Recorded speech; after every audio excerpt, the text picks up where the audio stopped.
سورہ مریم آیت نمبر 62۔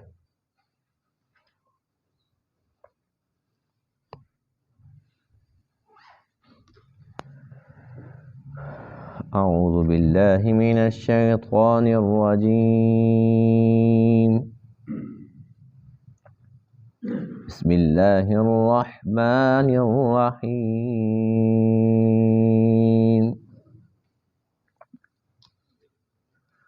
تلک الجنة التي نورث من عبادنا من كان تقيا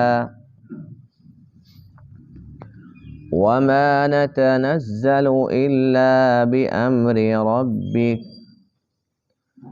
له ما بين أيدينا وما خلفنا وما بين ذلك وما كان ربك نسيا۔ رب السماوات والأرض وما بينهما فاعبده واصطبر لعبادته هل تعلم له سميا۔ صدق اللہ العظیم۔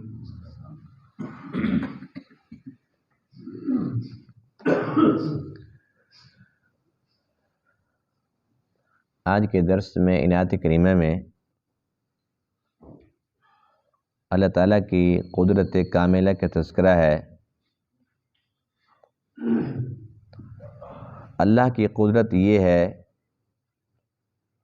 کہ سب کچھ اسی کے امر سے، اسی کی چاہت، اسی کے مرضی سے ہو رہا ہے۔ جو وہ چاہتا ہے سو کر گزرتا ہے، کوئی اس سے پوچھنے والا نہیں، اور اللہ کے بغیر کوئی بھی کچھ بھی کرتا ہے تو اللہ تعالیٰ سب سے پوچھنے کا حق رکھتا ہے۔ گزشتہ درس میں جنت کا ذکر خیر ہوا تھا، جس میں اللہ نے ارشاد فرمایا کہ وہ ایسی جگہ ہے جہاں پر ان کو سکون بھی ملے گا، جنتیوں کو راحت، عیش جو یہ چاہیں گے، یعنی کہ مختصر یہ کہ اللہ تعالیٰ اپنی ایک صفت، یعنی کہ اللہ کی صفت ہے کہ جو وہ چاہتا ہے وہی کرتا ہے۔ اللہ تعالیٰ جنتیوں کو اپنی یہ صفت عطا فرما دے گا، وَلَكُمْ فِيهَا مَا تَشْتَهِي أَنفُسُكُمْ، جو تمہارا نفس چاہے، جو تمہارا جی چاہے، جو تم چاہو گے سب کچھ تمہیں ملے گا۔ آج کے درس میں آیات کریمہ کے اندر بھی تھوڑا سا جنت کا بھی تذکرہ ہے۔ جنت کے تذکرے سے ایمان بھی تازہ ہوتا ہے اور شوق بھی بڑھتا ہے،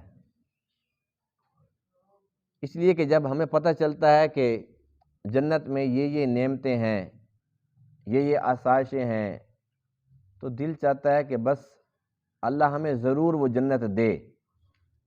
تو اللہ فرماتے ہیں کہ اس کے لیے ہم نے ایک شرط رکھی ہے۔ شرط یہ ہے کہ جس کے اندر تقوی ہوگا وہ ضرور جنت میں جائے گا۔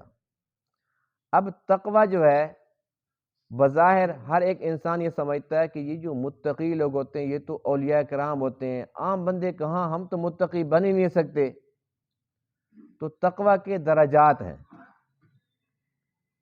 تقوی میں جو سب سے پہلا درجہ، جو بنیادی درجہ ہے، وہ یہ ہے کہ انسان موحد ہو، مشرک نہ ہو، یعنی کہ پکا مومن ہو۔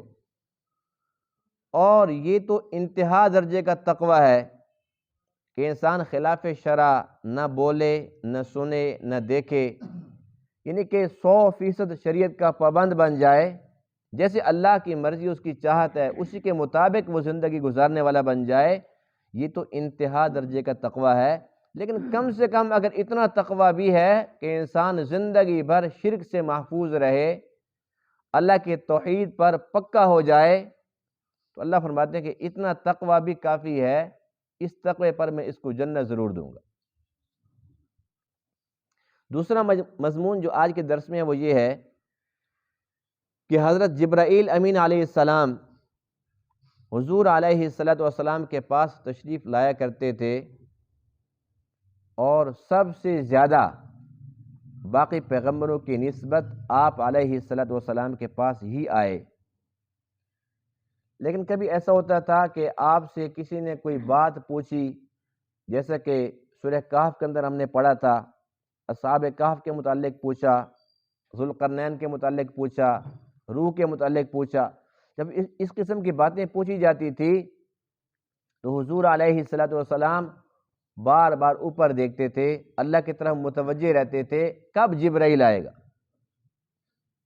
اور کبھی کبھی ایسا ہو جاتا تھا کہ دن زیادہ گزر جاتے تھے تو مشرکین طعنے دینا شروع کر دیتے تھے، اس کے رب نے اس کو چھوڑ دیا ہے، وہ اس سے ناراض ہو گیا ہے، اب اس کے پاس وہ جو فرشتہ آتا تھا نا قاصد، وہ بھی نہیں آ رہا، دیکھو ہم نے بات پوچھی ابھی تک اس کا جواب بھی ان کو نہیں معلوم، اللہ نے بتایا ہی نہیں ہوگا، اللہ سے ناراض ہو گیا ہے۔ تو یہ تمام باتیں سننے کے بعد ایک بار ایسا ہوا کہ حضور علیہ الصلوۃ والسلام نے حضرت جبرائیل امین علیہ السلام کو ارشاد فرمایا، اے جبرائیل تو اتنا لیٹ کیوں آتا ہے؟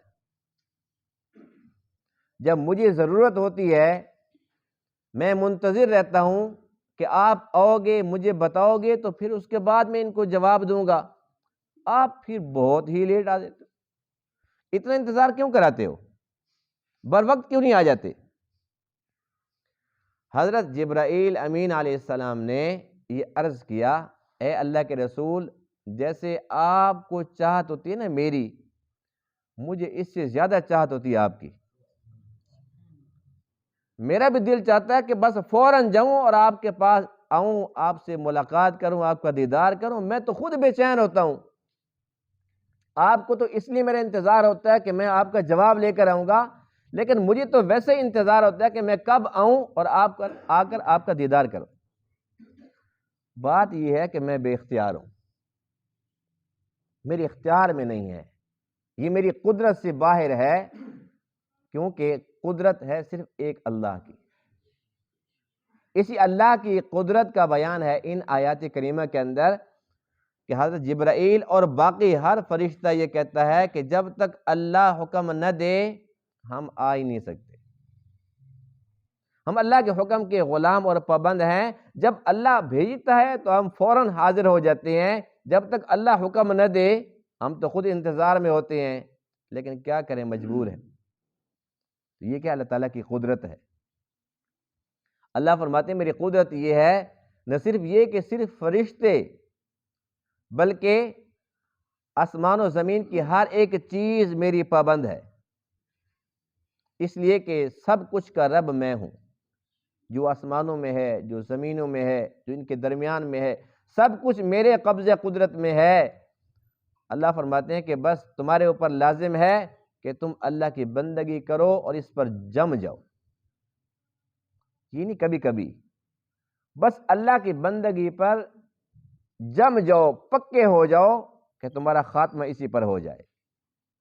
پھر اللہ فرماتے ہیں کہ یہ بتاؤ کیا اللہ کے علاوہ کوئی اور اللہ کا ہم نام بھی ہے یا اس جیسا بھی ہے؟ جواب نفی میں ملے گا، کیونکہ اللہ ایک ہے، تو اللہ کا ہم نام یعنی کہ کوئی اور اللہ ہے نہیں ہے، ایک اللہ ہے، چلو اس کا ہم نام نہ ہو، اسی جیسا کام کر سکتا ہو، اسی جیسی قدرت کا مالک ہو، ہے؟ جواب نفی میں ہے۔ تو اللہ فرماتے ہیں کہ ایسی قدرت والے رب کے ساتھ تم پیار کرو اور پیار کے اندر اس کی بندگی کرو، اسی کا فیصلہ چلتا ہے، اسی کا امر چلتا ہے، جو وہ چاہتا ہے سو کرتا ہے۔ جبرائیل بے شک نوریوں کا سردار ہے، سب سے مقرب ترین فرشتہ ہے، لیکن اللہ کے حکم کا منتظر رہتا ہے، کیونکہ اس کے حکم کا پابند اور غلام ہے۔ جب اس کی مرضی نہیں چلتی، پھر کوئی عام انسان اگر اپنی مرضی کرنا چاہے اللہ تعالیٰ چلنے دے گا؟ کیا یہ اچھا ہو کہ ہر ایک انسان اسی بات کو سمجھ جائے، اللہ کی قدرت پر ایمان لے آئے، یقین کامل کر لے کہ جب سب کچھ اللہ کے قبضے قدرت میں ہے تو پھر میں ادھر ادھر کیوں منہ ماروں، کیوں جھکوں، اللہ نے مجھے اتنا عزت والا بنایا تو اللہ کے سامنے کیوں نہ جھکوں؟ اور جو اللہ کے سامنے جھکنا سیکھ جاتا ہے اللہ تعالیٰ باقی تمام جگہوں سے اسے بے نیاز کر دیتا ہے۔ جو اللہ کا در چھوڑ دیتا ہے پھر وہ در در کی خاک چانتا ہے، ٹکریں مارتا ہے، اللہ کے ہاں بھی رسوائی، دنیا کے اندر بھی رسوائی، کیا فائدہ ایسی زندگی کا؟ تلک الجنت التی، یہ وہ جنت ہے، نورث من عبادنا، ہم وارث بنائیں گے اپنے بندوں میں سے، من کان تقیا، اس کو جو متقی ہو، اللہ سے ڈرنے والا ہو۔ وما نتنزل، اور ہم نہیں اترتے، یہ فرشتوں کا جواب ہے، اور ہم نہیں اترتے الا بامر ربک، مگر تیرے رب کے امر کے ساتھ۔ لہو ما بین ایدینا، اسی کے لیے ہے، اللہ کے لیے ہے جو کچھ ہمارے سامنے ہے، وما خلفنا، اور جو ہمارے پیچھے ہے، وما بین ذالک، اور جو اس کے درمیان میں ہے۔ یعنی فرشتے یہ کہتے ہیں کہ جو ہمارے سامنے ہے، سامنے سے کیا مراد ہے؟ مستقبل، آنے والا زمانہ، وما خلفنا، جو پیچھے ہے، جو ماضی ہے، وما بین ذالک، جو اس کے درمیان میں ہے، حال، یعنی کہ گزرا زمانہ، موجودہ، آنے والا، سب کچھ اللہ کے قبضے قدرت میں ہے، ہمارا اختیار نہ پہلے تھا، نہ اب ہے، نہ پھر کبھی ہوگا، جو اسی کا حکم ہے وہی چلتا ہے۔ وما کان ربک نسیا، اور تیرا رب بھولنے والا نہیں ہے۔ مشرکین نے کہا تھا نا کہ اس کے رب نے چھوڑ دیا، بھول گیا، تو اللہ فرماتے کہ نہیں، ایسی بات نہیں ہے، تیرا رب بھولنے والا نہیں ہے۔ یہ اللہ کی بہت پیاری صفت ہے کہ وہ بھولنے والا نہیں ہے۔ رب السماوات والارض، وہ رب ہے آسمانوں کا اور زمین کا، وما بینہما، اور جو کچھ ان دونوں کے درمیان میں ہے۔ فاعبدہ، پس اسی کی عبادت کیجئے، واصطبر لعبادتہ، اور اس کی عبادت پر پکے ہو جائیے۔ هل تعلم له سمیہ، کیا آپ جانتے ہیں اس کا کوئی ہم نام؟ یعنی کہ اس کا کوئی ہم نام نہیں ہے، اس جیسا کوئی نہیں، اس کی مثل کوئی نہیں۔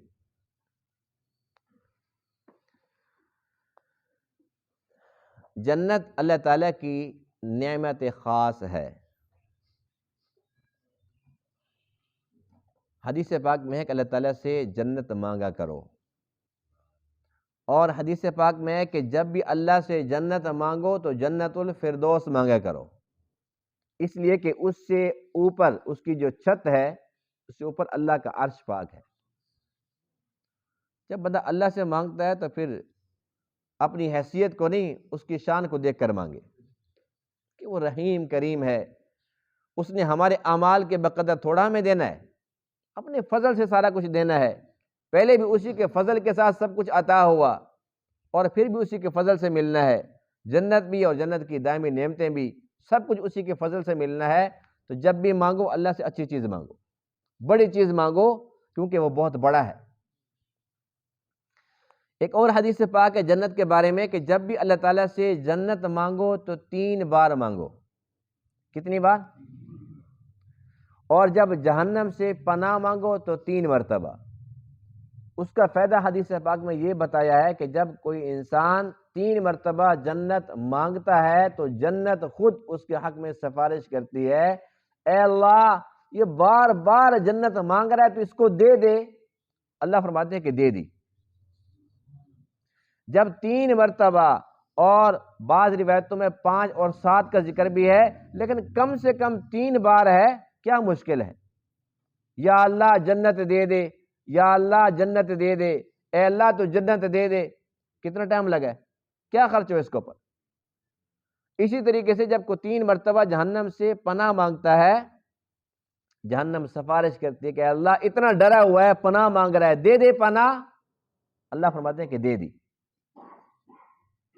اس لیے ہم جو دعا مانگتے ہیں نا، اللہم انا نسألک الجنت ونعوذ بک من النار، اس کو 3 بار مانگتے ہیں نا ہر روز۔ الحمدللہ درس کے بعد، درود شریف کے بعد ہماری جو دعا ہوتی ہے اس میں 3 مرتبہ مانگتے ہیں، تو گویا کہ ہر روز جنت ہمارے حق میں سفارش کر رہی ہوتی ہے اور جہنم بھی سفارش کر رہی ہوتی ہے. اللہ کا فضل ہے کہ نہیں ہے؟ اللہ نے ہمیں توفیق بخشی الحمدللہ. تو جب بھی اپنی اپنی دعا بھی مانگا کریں تو اس کے اندر اس کا اہتمام کر لیا کریں کہ 5 مرتبہ کبھی مانگ لیں، کبھی 7 مرتبہ، لیکن کم سے کم 3 مرتبہ کا معمول بنا لیں. جنت کون سی مانگنی ہے؟ جنت الفردوس. اور کتنی بار مانگنی ہے؟ 3 مرتبہ. یعنی کہ آسان کام ہے لیکن نفع بہت بڑا ہے. یہ جو جنت ہے اللہ فرماتے ہیں نورث من عبادنا، ہم اپنے بندوں میں سے جو متقی ہیں ان کو اس کا وارث بنائیں گے. وراثت تو سارے جانتے ہیں نا بھئی، یہ چیز ہمیں وراثت میں ملی ہے، یہ میرے باپ کی چیز تھی، یہ ہمارے دادا سے ہمیں وراثت میں ملی ہے. تو جیسے باپ دادا کی وراثت ہم سمجھتے ہیں، اسی طریقے سے ہمیں یہ بات آسانی سے سمجھ لینی ہوگی کہ یہ جو جنت ہے یہ ہمارا آبائی وطن ہے، آبائی گھر ہے. ہم سب کے باپ آدم علیہ السلام پہلے کہاں رہتے تھے؟ جنت میں رہتے تھے. تو ہمارے باپ کا جو گھر ہے ظاہر سی بات ہے کہ وہ تو بہت بڑا گھر ہے. یہ تھوڑی ہے کہ 2-4 مرلوں میں تھا، وہ بہت بڑا گھر ہے. اب اگر ہم کوئی سوچے بے چلو وراثت تقسیم ہو بھی جائے تو ہمارے حصے میں آئے گا کیا؟ پوری دنیا کتنی بڑی ہے. حدیث پاک میں ہے کہ جو سب سے کم درجے کا جنتی، جس کے اندر رائی کے دانے کے برابر ایمان ہے، اتنا کم ایمان والا جو اس کو جنت ملے گی اس دنیا سے 10 گنا بڑی ہوگی. اب ہمارے باپ آدم کو جو ملی تھی وہ کتنی بڑی ہوگی؟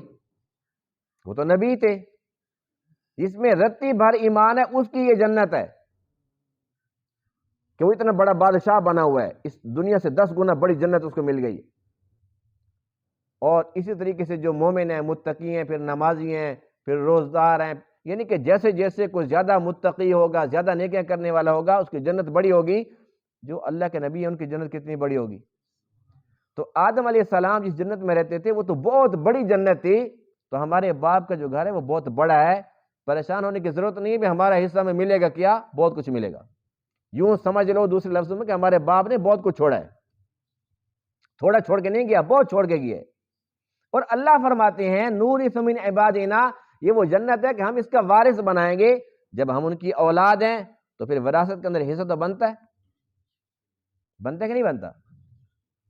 اچھا، دنیا کے اندر ایسا ہوتا ہے کہ 4-5 بچے ہوتے ہیں اور ایک بڑا بگڑا ہوا ہوتا ہے، وہ بہت ہی برے کاموں کے اندر لگ جاتا ہے، ماں باپ کی بدنامی کا باعث بن جاتا ہے. پھر باپ کیا کہتے ہیں؟ اس کو میں نے آگ کر دیا، اپنی جائیداد سے اس کو فارغ کر دیا.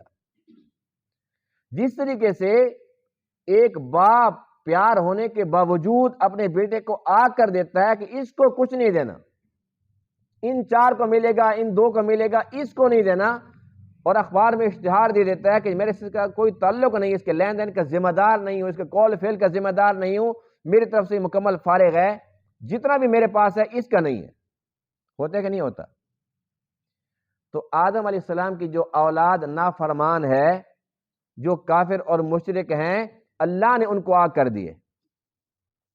اللہ فرماتے ہیں کہ آدم کی جو وراثت ہے اس میں ان کا حصہ نہیں ہے. یہ وراثت صرف کس کو ملے گی؟ من کان تقیہ، جس میں تقوی ہے، جس کے اندر ایمان ہے، جو شرک سے محفوظ ہے، جو پکا مومن موحد ہے. بے شک اس کے اعمال کمزوری کیوں نہ ہوں لیکن ایمان تو ہے نا.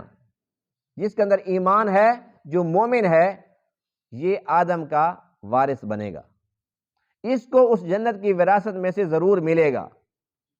ایک اور حدیث پاک ہے کہ اللہ تعالیٰ نے ہر ایک بندے کے 2 گھر بنائے ہیں. کتنے بنائے؟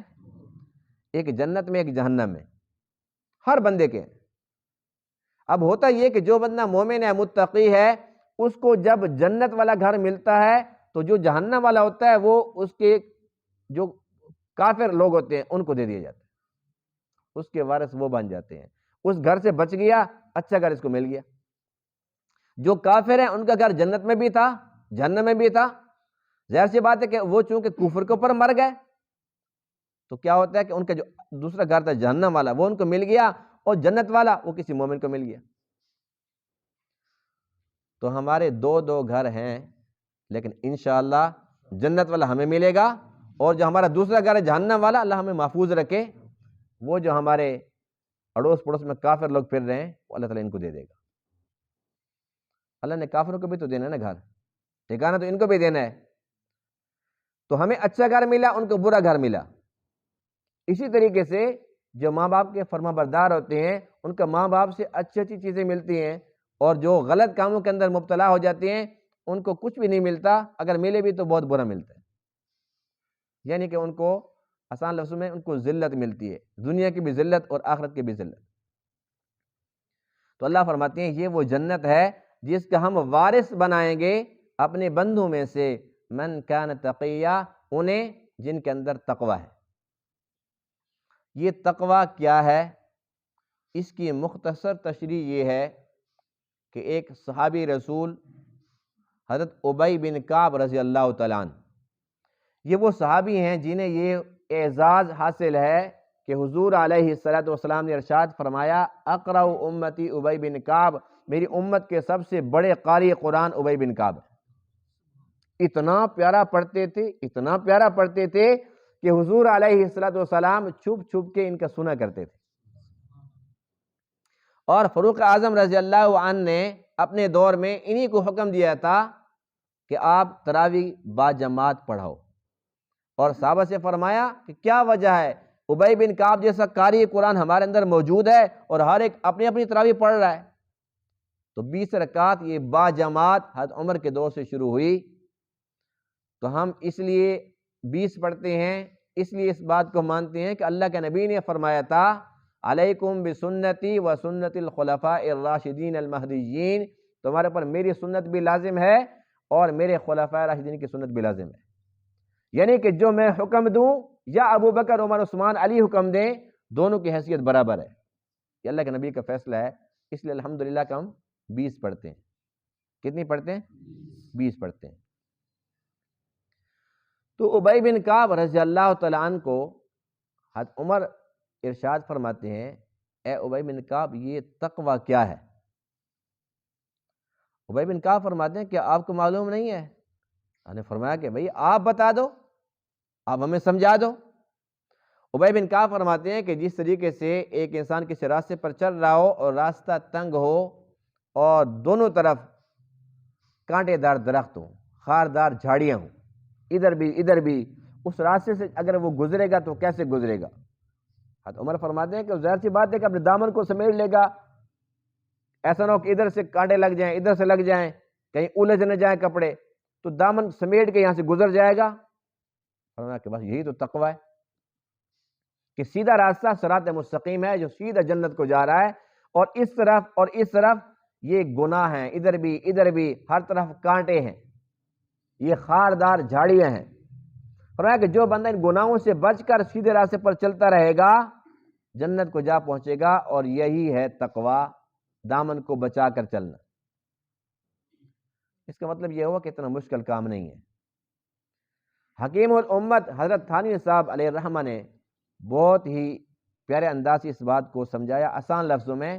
فرمایا کہ آج کل لوگ کہتے ہیں یہ متقی رہنا تو بڑا مشکل کام ہے، ہمارے بس میں تو نہیں ہے۔ فرمایا کہ جس طریقے سے وضو کے ساتھ رہنا کچھ مشکل نہیں ہے کہ وضو ٹوٹ جائے تو پھر کر لو، پھر ٹوٹ جائے تو پھر کر لو، اللہ جن کو توفیق دیتا ہے وہ بہت زیادہ وقت باوضو رہتے ہیں،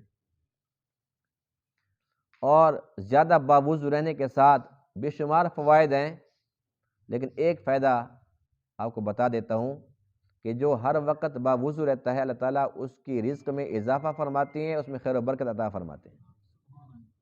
تو یہ آسان کام ہے، اس پر کچھ لگتا بھی نہیں ہے، یعنی کہ انسان کو چاہیے کہ وہ زیادہ وقت باوضو رہے۔ جب نماز کا وقت ہوگا تو وہ جو وقت اس نے وضو پر لگانا تھا وہ پہلے مسجد کے اندر آ جائے گا، تو وہ تکبیر اولیٰ کا اہتمام بھی نصیب ہو جائے گا۔ یعنی کہ چلتے پھرتے جب بندہ ہر وقت باوضو رہے گا تو نماز کے خیال میں ہی رہے گا، اس کی فکر سوچ پاک رہے گی۔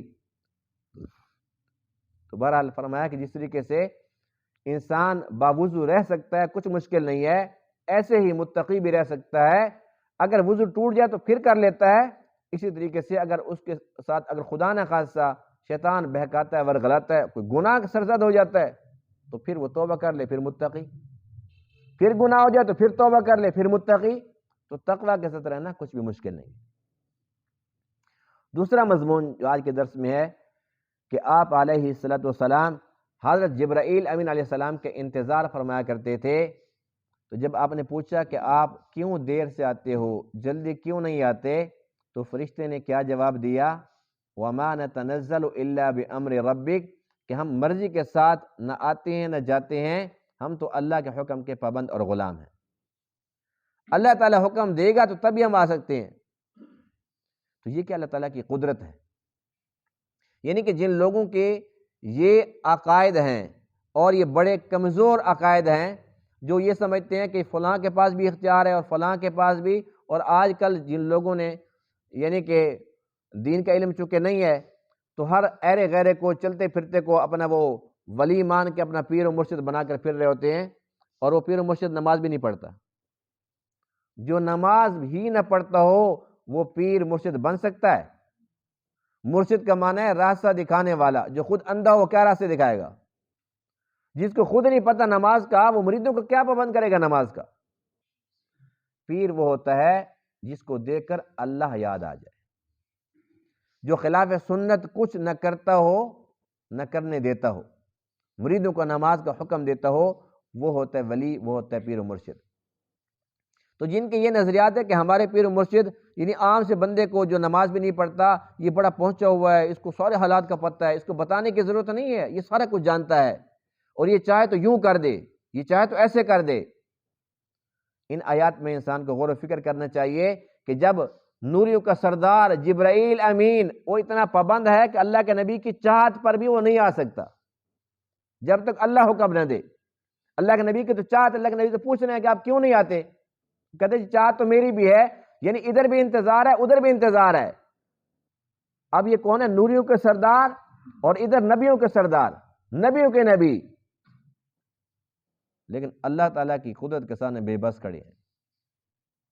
تو اللہ ہی ہے، یہ عقیدہ ہمیں سمجھنا ہوگا کہ اللہ ہی ہے، جو وہ چاہتا ہے سو کرتا ہے، وہ جس کو چاہے نواز دے، اس کی مرضی ہے، لیکن ہے سب کچھ اسی کے قبضہ قدرت میں۔ اللہ کی قدرت یہ بھی ہے وَمَا كَانَ رَبُّكَ نَسِيًّا، تیرا رب بھولنے والا نہیں ہے۔ ہمارا عقیدہ یہی ہے کہ اللہ تعالیٰ بھولنے سے پاک ہے، کہ بھولنا تو ایک کمزوری ہے، اللہ تعالیٰ تمام کمزوریوں سے پاک ذات ہے، لیکن جو اہل تشیع حضرات ہیں ان کا عقیدہ یہ ہے کہ اللہ تعالیٰ بھی نعوذ باللہ بھول جاتا ہے، اور اس کو وہ مسئلہ بدا کے نام سے یاد کرتے ہیں کہ اللہ تعالیٰ بھی بھول سکتا ہے جس طریقے سے کوئی عام بندہ بھول جاتا ہے۔ نعوذ باللہ نعوذ باللہ، اگر اللہ بھی بھولنا شروع ہو جائے تو نظام درہم برہم نہ ہو جاتا۔ یہ جو جب سے نظام بنا ہے تب سے ایک ہی رفتار سے چل رہا ہے، یہ موسم کی تبدیلی، دن رات کا چھوٹا بڑا ہونا، سورج چاند ستاروں کی گردش، یہ سب کا سب خود بخود چل رہا ہے۔ اگر چلانے والے بھول جاتا تو ایک جیسا چلتا، اور اللہ تعالیٰ کی طرف اس کو منسوب کر کے کہ وہ بھی بھول جاتا ہے نعوذ باللہ، اور اس میں سے بات نکالی کیا؟ بات نکالی اتنا بڑا اللہ تعالیٰ کے اوپر بہتان باندھ کے بیچ میں سے بات نکالی کیا؟ بات یہ نکالی کہ اللہ تعالیٰ نے جبرائیل کو بھیجنا تھا علی کے پاس، بھیج دیا نبی کے پاس۔ نبوت دینی یہاں تھی، دے وہاں بیٹھا، نعوذ باللہ من ذالک۔ جن کا یہ عقیدہ ہو ان کو بندہ سمجھائے تو کیا سمجھائے۔ اب وہ کہتے ہیں کہ بھول گیا، اور یہ بات میں اپنی طرف سے نہیں کہہ رہا ہوں، آپ ان کی کتابیں اٹھا کر دیکھیں، ہر کتاب میں لکھا ہوا ہے، ان کا عقیدہ ہے مسئلہ بدا، وہ کہتے ہیں کہ ہاں اللہ تعالیٰ بھول سکتا ہے، بھولے یا نہ بھولے لیکن بھول سکتا ہے، جس طریقے سے اس وقت بھولا جب علی کو دینا تھا تو وہ دے بیٹھا محمد کو صلی اللہ علیہ وسلم۔ یعنی جبرائیل بھی بھول گئے، اللہ بھی بھول گئے، نعوذ باللہ من ذالک۔ لیکن ہمارا عقیدہ وہی ہے جو اللہ نے قرآن میں ہمیں سمجھا دیے، وَمَا كَانَ رَبُّكَ نَسِيًّا، تیرا رب بھولنے والا نہیں ہے۔ اللہ تعالیٰ تمام کمزوریوں سے پاک ذات ہے، اور بھولنا تو عام سی بیماری ہے، اور یہ تو خدا نہ خاصہ کسی بندے میں بھی ہو تو کیا کہتے ہیں، بڑا بھلکڑ ہے بھائی، یہ تو ہر بات ہی بھول جاتا ہے، اس کو 10 دفعہ بتایا اس کو پھر بھی بات یاد نہیں رہتی۔ نعوذ باللہ اگر اللہ کے بارے میں بھی یہی عقیدہ ہو تو پھر ایمان رہے گا کہاں؟ تو اپنے آپ کو 1000 بار بھی کہنا کہ ہم مومن ہیں، لیکن مومن تو وہ ہوتا ہے جو ایمان لائے اللہ تعالیٰ کی ہر بات پر، اور اللہ تعالیٰ کی بات یہ قرآن سے ثابت ہے کہ اللہ تعالیٰ بھولنے والا نہیں ہے۔ ہمارا ایمان عقیدہ یہ ہے کہ اللہ تعالیٰ کیسے بھولتا اس ہستی کو جس کے لیے پوری کی پوری کائنات کو وجود عطا فرمایا تھا، جس کے لیے کائنات کو سجایا، اللہ تعالیٰ اس کو بھول جاتا؟ نہ اللہ بھولتا ہے، نہ اللہ کا قاصد جبرائیل بھولتا ہے، اس لیے کہ وہ بھی امین ہے، جہاں اللہ بھیجتا ہے وہیں جاتا ہے، اور جو چیز دے کر بھیجتا ہے وہی چیز جا کر دیتا ہے۔ تبھی تو قرآن مقدس محفوظ ہے، ایک نقطہ جبرائیل نے نہ آگے کیا نہ پیچھے کیا، وہ بھی نہیں بھولتا، نہ اللہ تعالیٰ بھولتا ہے۔ رب السماوات والارض، اللہ کی قدرت یہ ہے کہ وہ آسمانوں کا رب، زمین کا رب، وما بینہما، اور جو کچھ ان دونوں کے درمیان میں ہے۔ جب اللہ کی قدرت سمجھ آ گئی، اب اللہ فرماتے ہیں کہ پھر تم نے کیا کرنا ہے، فاعبدہ، اللہ تعالیٰ کی عبادت کرنی۔ جب ایسا اور ہے ہی نہیں تو پھر اسی کے سامنے جھکنا سیکھو، اور مطلب کے لیے نہیں جھکنا، وَاصْطَبِرْ لِعِبَادَتِهِ، اس پر پکے ہو جانا ہے، کیونکہ اللہ تعالیٰ کو پتہ ہے نا کہ جو انسان ہے نا یہ مطلب پرست، خود غرض اور لالچی ہے۔ اگر کوئی مصیبت پیش آ جائے تو پھر نمازیں پڑھے گا، لمبی لمبی دعائیں مانگے گا، اذا مسہ الشر فذو دعاء عریض، لمبی لمبی دعا مانگ رہا ہے۔ آج تو دعا کا نقشے کچھ اور ہے، ہاتھ میں تسبیح لے کے پھر رہا ہے، اللہ اللہ، یا اللہ تو ہی ہے تو ہی ہے۔ جیسے اس کا کام نکلتا ہے، وَإِذَا أَنْعَمْنَا عَلَى الْإِنسَانِ أَعْرَضَ وَنَأَىٰ بِجَانِبِهِ، اللہ فرماتے ہیں کہ ایسے اعراض کرتا ہے، پہلو بدل لیتا ہے، راستہ بدل لیتا ہے۔ جب اس کو کام پڑا تھا سب سے پہلے آتا تھا، پہلی صف کے اندر بیٹھا ہوتا تھا۔ جب کام نکلا، اب مسجد کے پاس سے گزر کے جا رہا ہے، حی علی الصلاۃ سن رہا ہے، حی علی الفلاح سن رہا ہے، سوال ہی پیدا نہیں ہوتا۔ کہتے ہیں میں بڑا بیزی ہوں آج کل، بڑا مصروف ہوں آج کل۔ تو اللہ کو پتہ ہے، اللہ کیا فرماتے ہیں، فَاعْبُدْهُ وَاصْطَبِرْ لِعِبَادَتِهِ، اللہ کی بندگی کرو، اس پر پکے ہو جاؤ، مطلب کے لیے نہ آؤ۔ اللہ تعالیٰ کے احسانات بہت زیادہ ہیں، ساری زندگی سجدے میں پڑے رہو پھر بھی حق ادا نہیں ہو سکتا، لیکن کم سے کم اتنا تو کرو کہ جتنے بھی سجدے کرو اس کی محبت میں کرو۔ اگر سجدے بھی لالچ کے ہوں تو ایسے سجدے بے ذوق ہوتے ہیں، برائے نام ہوتے ہیں، ان کی حقیقت کچھ نہیں ہوتی، جو سجدے کی روح ہے وہ نصیب نہیں ہوتی۔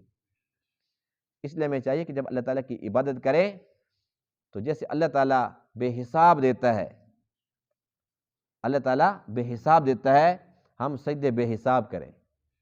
جب اللہ کے راہ میں دیں تو پھر گن گن کر نہ دیں، وہ بے حساب دیتا ہے، جب وہ مانگتا ہے تو پھر کھلے دل کے ساتھ دیں۔ استقامت بہت بڑی چیز ہے، استقامت وہ چیز ہے جو کرامت سے اوپر کی چیز ہے، یعنی کرامت بھی اگر کسی کو نصیب ہو جاتی ہے، استقامت نہیں ہے۔ اور یہ ہمارے سامنے کی مثالیں ہیں، بے شمار ہیں، میں نام نہیں لیتا۔ کتنے بندے ایسے ہوتے ہیں کہ جب وہ اللہ کے کام میں لگتے ہیں تو ان کو پھر آپ علیہ السلام کی زیارت بھی نصیب ہوتی ہے، یعنی کہ بہت بلند مقام پہ تھوڑے دن گزرتے ہیں، پھر داڑھی مڈوا کے پھر نماز کی چھٹی، جمعے کی بھی چھٹی، یعنی کرامت تک پہنچ کر پھر اس کے بعد جہنم کے گڑھے کی طرف چلے جاتے ہیں۔ وجہ کیا کہ استقامت نہیں ہوتی۔ تو ایسی کرامت کا کچھ فائدہ نہیں ہے، اصل چیز استقامت ہے، جو پکا ہو گیا، جو جم گیا۔ دیکھو بیج جتنا بھی اعلیٰ کیوں نہ ہو، لیکن وہ آج اس جگہ اس کو لگا دیا، اس کو پانی لگایا، تھوڑا سا وہ نکلتا، کومپل نکلی تھی، پھر اس کے بعد دوسری جگہ نکال کے لگا دیا، تیسری جگہ وہ ضائع ہو جائے گا۔